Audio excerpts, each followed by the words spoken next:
Hi everyone, so today I'm going to show you how to make the perfect hot cross buns. I have made hundreds of hot cross buns to come up with this recipe, so I hope you enjoy the fruits of my labour.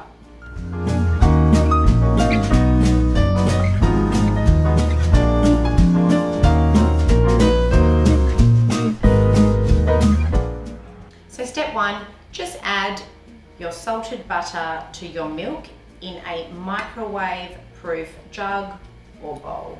And then we're going to microwave that for 1 minute.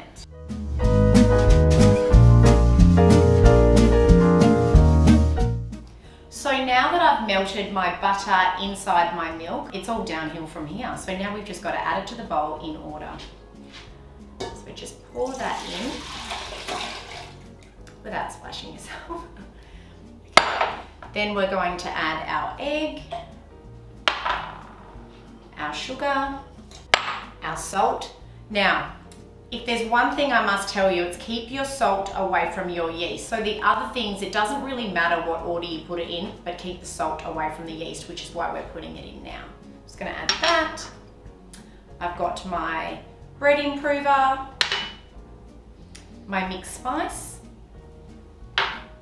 my cinnamon, got my baker's flour, I should say. I'm just gonna add that in there. Now you may add the yeast. So I'm just gonna sprinkle that on top. And then the sultanas. And now it's time to mix it up, and then we're going to pop it away to proof.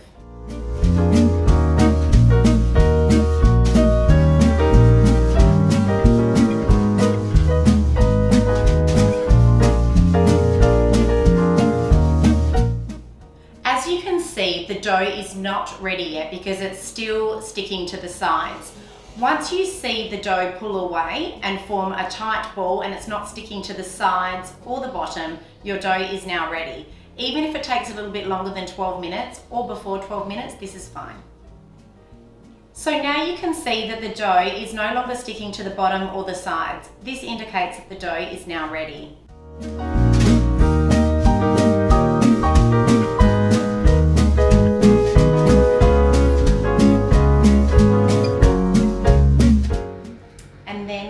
Pop it in the microwave. Obviously don't turn the microwave on, with a mug of boiling water, and I'm going to cover it with a piece of greased cling film.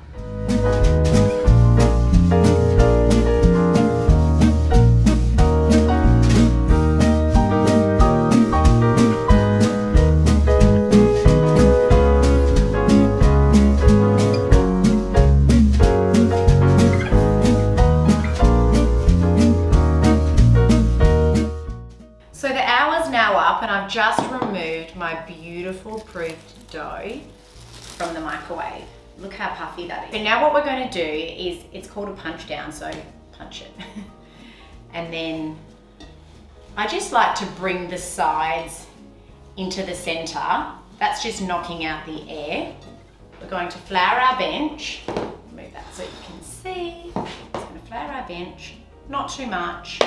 And I'm going to pop my dough onto the floured bench and just push it down. So I've got a lamington tray, which I'm going to, before I start cutting my dough into the pieces for the hot cross buns, I'm just going to lightly spray that, because then as we shape them, we can put them straight in.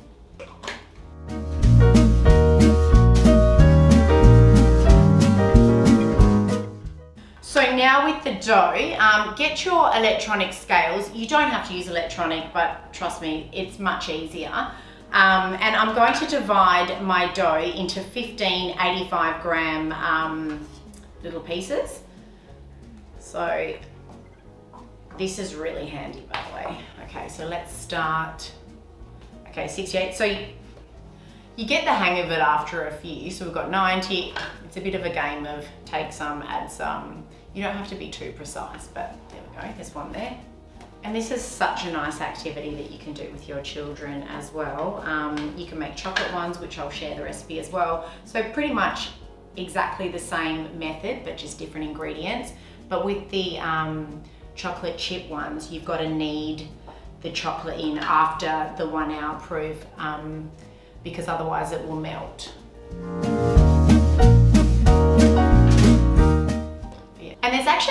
more satisfying than making your own hot cross buns. Like, yes, you can buy them and they're pretty inexpensive, but pulling a fresh tray of hot cross buns out of your oven, there's nothing like it. And your kids will be pretty impressed. I know mine are. And then with the leftovers, I'm going to also share a recipe for the best bread and butter pudding, but using leftover hot cross buns. It's to die for.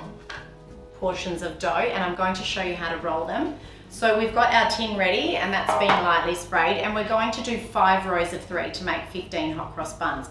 Okay, so you don't want too much flour on your bench when you do this part, because otherwise it's just going to roll around. So flatten it a little bit, just roughly, and then pull the edges into the center. I like to use my thumb. I don't know why, but for some reason I kind of just pull it over my thumb. So do that. So it's like a little circle. Flip it over, and then using your pinky and your thumb, apply some pressure. So push down, and you'll feel it sort of puff up into your palm, if that makes sense. I'm not sure how else to explain it, but there you go. So it just makes like a beautiful little ball. So then we're just going to repeat 15 times.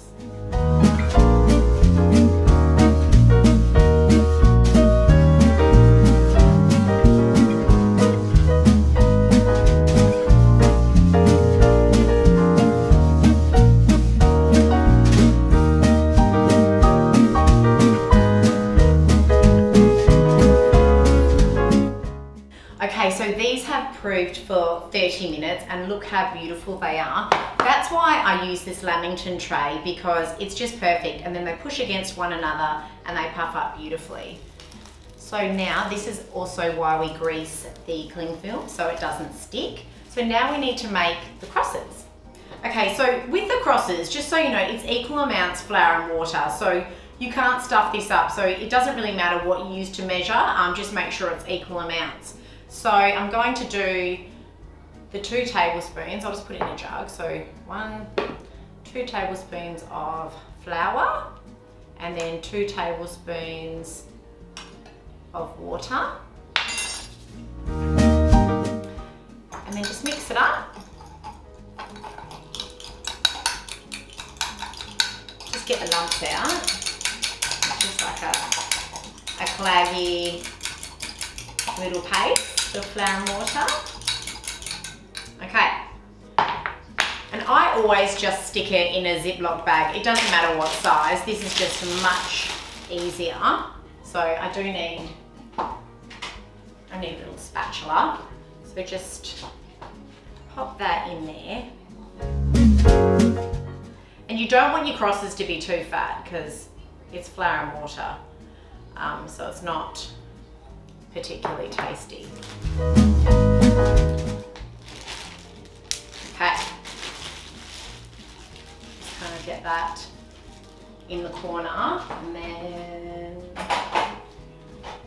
tiny little split. Okay. So then now, with a confident hand, so be confident, we're just going to do all the rows across.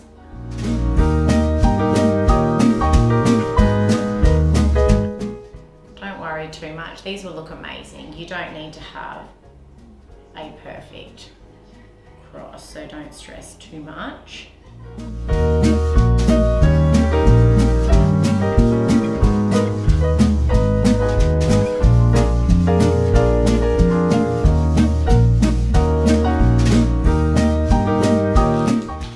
Would you look at that? Smells like Easter.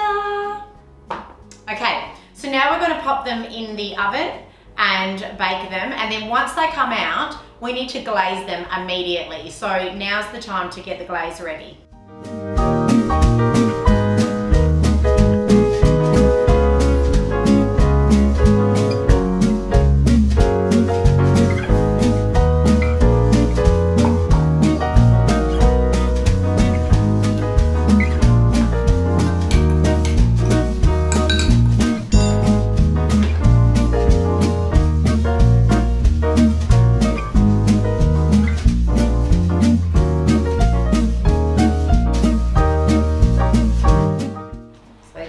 we just very, very quickly put on our glaze. It's very important that you do this straight away.